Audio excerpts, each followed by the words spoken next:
बिस्मिल्लाहिर्रहमानिर्रहीम। Welcome to Shahid academy. Student, let's start numerical problem 7.2। तो सबसे पहले आप इसकी स्टेटमेंट देखें कि what would be the volume of ice formed by freezing 1 litre water. हमारे पास जो डेटा अवेलेबल है उसमें जस्ट हमारे पास वॉल्यूम ऑफ वाटर गिवन है, इसके अलावा कुछ भी नहीं दिया हुआ। तो वॉल्यूम ऑफ वाटर है 1 लीटर, हमने इसको क्यूबिक मीटर में चेंज करना है। ये आपको याद करना पड़ेगा। 1 litre is equal to exponent -3 cubic metre. 1 litre की जगह आप लिख देंगे 1 एक्सपोनेंट -3 क्यूबिक मीटर। क्लियर? यहाँ पर वॉल्यूम ऑफ वाटर लिख देने। उसके बाद हमें फाइंड क्या करना है? Volume of ice. तो वॉल्यूम ऑफ आइस को हम लिखेंगे V of ice question mark. ये हमारा रिक्वायर्ड हो जाएगा। उसके बाद हम सॉल्यूशन की तरफ जाएंगे। तो सॉल्यूशन इस तरीके से इसका होगा कि सबसे पहले आप डेंसिटी का फॉर्मूला रिकॉल करेंगे।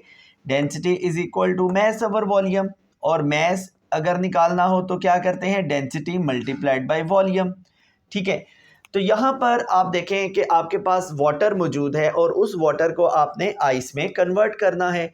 तो डेफिनेटली जो मैस ऑफ वाटर होगा वही मैस ऑफ आइस होगा, because mass can neither be created nor destroyed, that's why it will remain same. So as mass remains constant, so we can write mass of ice is equal to mass of water. ठीक है, अब mass of ice इसी formula के मुताबिक density multiplied by volume. तो चूंकि हम ice की बात कर रहे हैं लिहाजा हम लोग लिखेंगे density of ice multiplied by volume of ice. फिर मैस ऑफ वाटर की जगह लिखेंगे density of water multiplied by volume of water. अब स्टूडेंट, डेंसिटी ऑफ आइस और डेंसिटी ऑफ वाटर ये तो हमें याद रखना है क्योंकि ये हम ऑलरेडी डेंसिटी टेबल से पढ़ चुके हुए हैं। तो density of water multiplied by volume of water, अगर वॉल्यूम ऑफ आइस निकाल लें तो ये डेंसिटी ऑफ आइस इधर आके डिवाइड हो जाएगा। अब डेंसिटी ऑफ वाटर की जगह उसकी वैल्यू 1000, वॉल्यूम ऑफ वाटर ये आपके पास मौजूद है 1 एक्सपोनेंट -3 यानी एक्सपोनेंट -3 लिख दिया जाएगा। और density of ice 920 kilogram per cubic metre होती है। अब आप 1000 को 920 से डिवाइड कर देंगे तो आपका आंसर आएगा 1.09 exponent -3 cubic metre.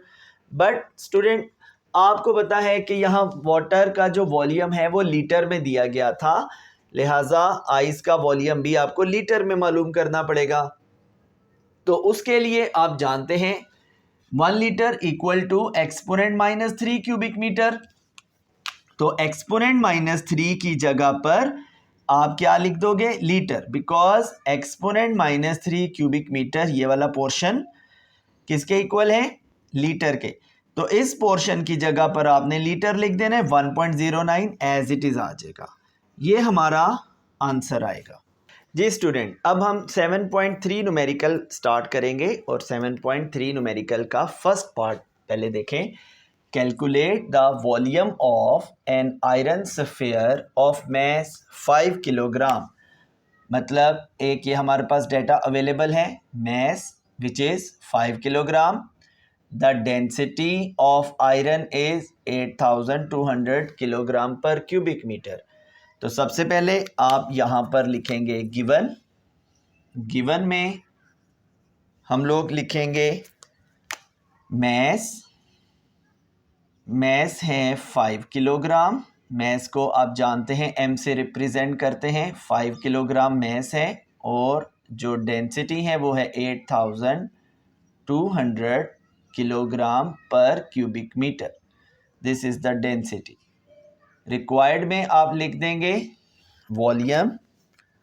Required volume है और यहाँ पर अगेन फॉर्मूला लगाया जाएगा डेंसिटी का। Density is equal to mass over volume. Density is equal to mass over volume. हमें वॉल्यूम चाहिए तो ये बन जाएगा मैस ओवर डेंसिटी। ठीक है, अब ये क्वेश्चन इसके 3 पार्ट्स हैं, तीनों में यही सेम फॉर्मूला लगेगा। लेकिन स्टूडेंट एक चीज़ का ख्याल रखिएगा कि क्या मैस और डेंसिटी के जो यूनिट्स हैं वो एसआई यूनिट्स हैं। लाइक मैस का एसआई यूनिट किलोग्राम है और मैस किलोग्राम में गिवन है, इट्स ओके। डेंसिटी का एसआई यूनिट होता है किलोग्राम पर क्यूबिक मीटर, तो किलोग्राम पर क्यूबिक मीटर में ही गिवन है।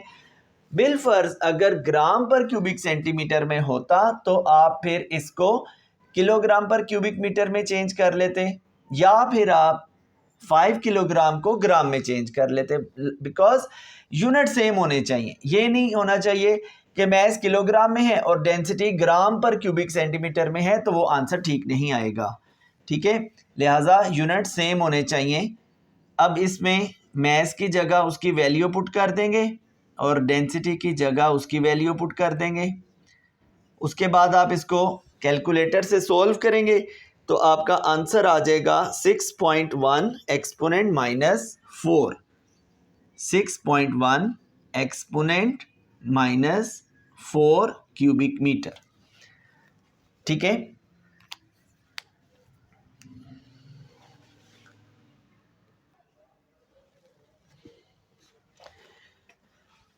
जी अब इसका सेकंड पार्ट देखते हैं। 200 gram of lead shot having density 11,300 kilogram per cubic metre. तो हमारे पास मैस मौजूद है 200 ग्राम, ये हम गिवन में लिख लेंगे, mass m is equal to 200 gram, और डेंसिटी हमारे पास मौजूद है which is 11,300 kilogram per cubic metre. अच्छा, इसको स्लैश करके भी लिख सकते हैं और m एक्सपोनेंट -3 करके भी लिख सकते हैं, इट्स योर चॉइस। बट कुछ स्टूडेंट ये भी करते हैं कि यहाँ माइनस भी डाल देते हैं और स्लैश भी डाल देते हैं, फिर गलत हो जाएगा, ठीक है, ऐसा काम नहीं करना।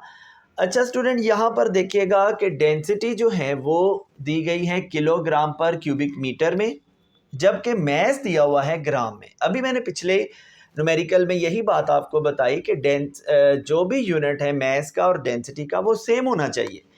जैसे अब ये ग्राम है ना, आपने इसको किलोग्राम में चेंज करना है। ये नहीं करना कि किलोग्राम पर क्यूबिक मीटर को ग्राम पर क्यूबिक सेंटीमीटर में चेंज कर लें। उधर आपको फिर 2 यूनिट चेंज करने पड़ेंगे, किलोग्राम को ग्राम में और क्यूबिक मीटर को क्यूबिक सेंटीमीटर में। तो we will go with easy way. तो इजी वे ये है कि 200 ग्राम है, इसे आपने किलोग्राम में चेंज कर देना है, 1000 से डिवाइड करेंगे तो ये हमारा बन जाएगा 0.2 किलोग्राम। ओके, इस तरीके से अब आप देख सकते हैं कि मैस का यूनिट किलोग्राम हो गया और डेंसिटी का किलोग्राम पर क्यूबिक मीटर। तो इस तरीके से आप आसानी से वॉल्यूम फाइंड कर सकते हैं, और वॉल्यूम क्वेश्चन मार्क लिख देंगे। फार्मूला हम जानते हैं, पहले हम बेसिक फार्मूला लिखेंगे। डेंसिटी मैस ओवर वॉल्यूम के बराबर होती है, और वॉल्यूम जो है वो मैस ओवर डेंसिटी के बराबर होता है, बिकॉज वॉल्यूम इधर आ जाएगा, डेंसिटी इधर चली जाएगी। अब इसमें वैल्यू पुट कर दें, मैस की जगह 0.2, ठीक है, और डेंसिटी की जगह पर 11,300 पुट कर दिया जाएगा। तो जब आप इसको कैलकुलेटर से सॉल्व करेंगे तो आपका आंसर आएगा 1.77 एक्सपोनेंट -5 क्यूबिक मीटर, ठीक है स्टूडेंट। तो ये आपका सेकंड न्यूमेरिकल यानी कि थर्ड न्यूमेरिकल के सेकंड पार्ट का भी आंसर आ जाएगा। Okay,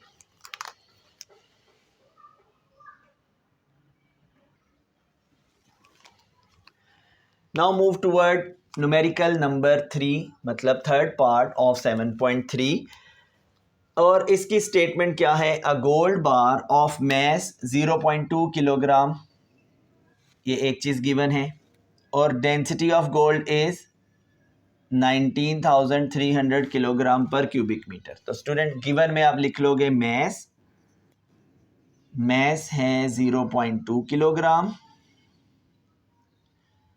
and density is 19,300 kilogram per cubic metre. Okay, अब बाय चांस ये यूनिट दोनों ही सेम है, kilogram and kilogram per cubic metre same scenario बन रहा है, लिहाजा हमें कन्वर्जन करने की यहाँ कोई ज़रूरत नहीं है। हमें क्या फाइंड करना है? वॉल्यूम। वॉल्यूम को V से रिप्रेजेंट करते हैं क्वेश्चन मार्क, सॉल्यूशन जैसे मैंने आपको बताया, बेसिक फार्मूला याद रखें, हर फार्मूला याद रखने की ज़रूरत नहीं है, जस्ट आप बेसिक फार्मूला याद रखेंगे और उसी फार्मूले से अपना रिक्वायर्ड फार्मूला खुद ही डिराइव कर लिया करें।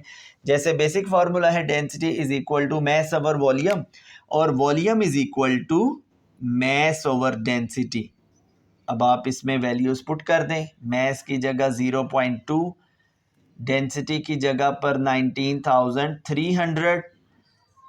अब आप इसको सोल्व करेंगे तो आपका आंसर आएगा 1.04 exponent -5 cubic metre. This is your required answer. तो अगर आप देखें अभी तक जितने भी न्यूमेरिकल हमने अभी तक सोल्व किए हैं 7.1 से लेके 7.2, 7.3, सब में बेसिक फार्मूला डेंसिटी का ही अभी तक यूज़ हो रहा है। अगर आपको स्टूडेंट फार्मूला आता है, आपको डेटा एक्सट्रैक्ट करना आता है, तो न्यूमेरिकल कुछ भी नहीं होता।